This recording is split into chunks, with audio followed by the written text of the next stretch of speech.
ഓണത്തിന് എന്ത് പായസം ഉണ്ടാക്കും എന്ന കൺഫ്യൂഷനാണെങ്കിൽ ദാ ഈ ഒരു പായസം എന്തായാലും ട്രൈ ചെയ്ത് നോക്കിക്കോ. അപ്പോൾ ഉണ്ടാക്കിയാലോ? പായസത്തിനാവശ്യമായ കടലപ്പരിപ്പ് 1 കപ്പ് എടുത്തിട്ടുണ്ട്. നന്നായി ഒന്ന് വാഷ് ചെയ്തെടുക്കാം. ഇനി കുക്കറിലേക്ക് നെയ്യ് ഒഴിച്ചു കൊടുക്കാം. വാഷ് ചെയ്ത കടലപ്പരിപ്പ് കൂടി ഇട്ട് കൊടുക്കാം. നന്നായി റോസ്റ്റ് ചെയ്തെടുക്കാം. ഇനി 3 കപ്പ് ചൂടുവെള്ളം കൂടി ഒഴിച്ചു കൊടുക്കാം.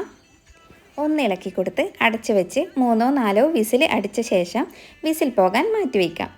ഇനി ശർക്കരപ്പാനി തയ്യാറാക്കാം. ഞാനിവിടെ 420 ഗ്രാം ശർക്കര എടുത്തിട്ടുണ്ട്. 1/4 കപ്പ് വെള്ളം കൂടി ചേർത്ത് ശർക്കരപ്പാനി ഉണ്ടാക്കി. ശർക്കരപ്പാനി തയ്യാറായിട്ടുണ്ട്. ഇനി ഒരു ഉരുളിയിലേക്ക് നെയ്യ് ഒഴിച്ചു കൊടുക്കാം. തേങ്ങാക്കൊത്ത് വറുത്തെടുക്കാം. ഇനി കാഷ്യൂം റൈസൻസും കൂടി വറുത്തെടുക്കാം. വിസിലൊക്കെ പോയി പരിപ്പൊക്കെ നന്നായി വെന്തിട്ടുണ്ട്. ഇനി ഉരുളിയിലേക്ക് ഒഴിച്ചു കൊടുക്കാം. നന്നായി ഉടച്ചെടുക്കാം, അല്ലെങ്കിൽ മിക്സിയുടെ ജാറിലിട്ട് അരച്ചെടുത്താലും മതിയാകും.